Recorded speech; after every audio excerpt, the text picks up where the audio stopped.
These days, millionaires are getting younger and younger. Some of them run businesses that boom overnight. Some bought stocks that skyrocketed out of this world. But as students with little money in our pockets, how can we increase the chances of our getting more wealth? In this video, we'll dive into how you can start investing as a student.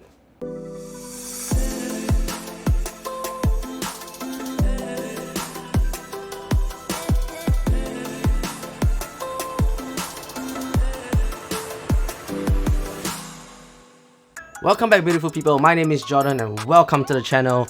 If you are new to the channel, thank you for stopping by, and if you have been tuning in for the longest time, thank you so much for your support. So in the office, we have interns that are attached to us for industry experience, and they do fabulous work. And more often than not, they do ask, how can I start investing as a student when my pay is so low? Hence, I think that this will be something I can share with some experience that I have, and at the same time spur you on to start investing before the start of 2021. So as students, more often than not, the main focus is to study, get good grades in school, and then go on to college or university.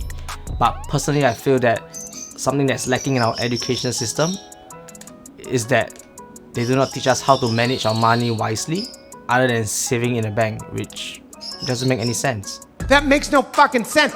There are quite a few benefits to start investing early, which includes taking advantage of compounding interest, possibility of financial stability at a young age, possibility of early retirement, and also the ability to take on more risk.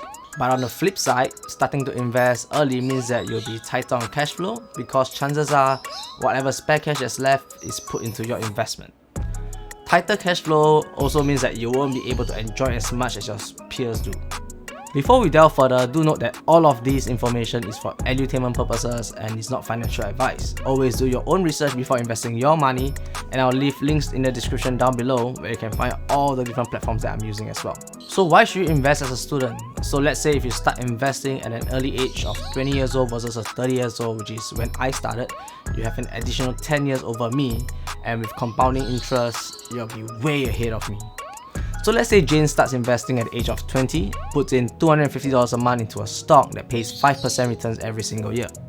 At the end of 45 years, when Jane is 65, she will have invested a total of $135,000, but her bank account or her portfolio will be worth at least $500,000. So Jordan, on the other hand, decides to enjoy his youth and starts only at the age of 30. So if I were to put $250 every single month into the same stock that gives 5% a year return, I will have deposited $105,000, which is much lesser than what Jane has. But my end balance will only be $285,000, which is a little bit more than half of what Jane has. And if I were to double my investment to $500 a month, I will only roughly get $570,000, which means that I have to invest a lot more money to get slightly more money than what Jane has. So when you start investing at an early age, it gives you the advantage of leveraging onto compounding interest and allows you to grow your money at a much faster rate. Must go faster. Now we can look at how and when you can start doing it as a student. So before you start opening accounts with brokerages, there are some requirements that you should know or try to fulfill before putting your hard-earned money to work. As a rule of thumb, always have at least 6 months of spare cash in your bank account before embarking on any investment. Though some of these investments out there do have less risk, but it's always better to be safe than sorry. So with 6 months of spare cash, this allows you to invest with a peace of mind, and in an event that you don't have enough money, you will not be forced to liquidate your investment for cash to support your daily expenses.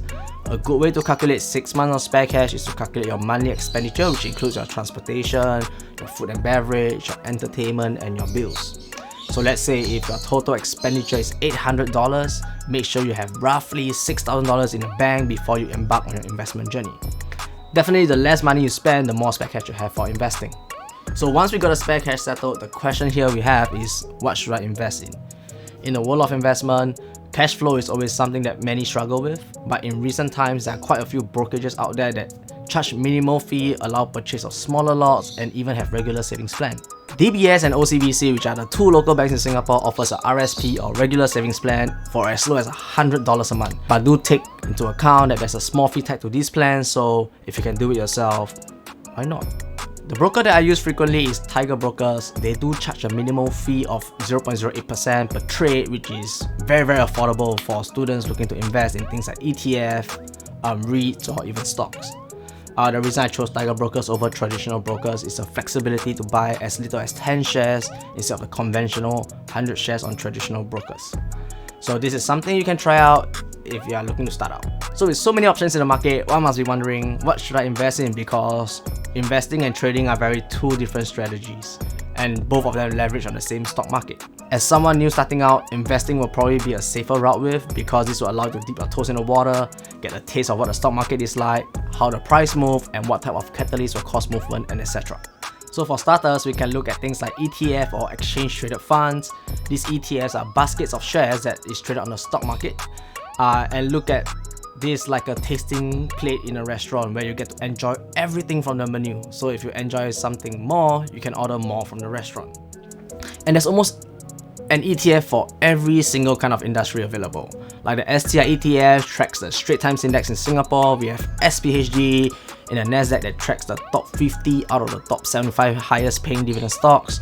We have QQQ that tracks the FANG family, and many more. So the key takeaway here is to do some research and know what companies are in the ETF before selecting one.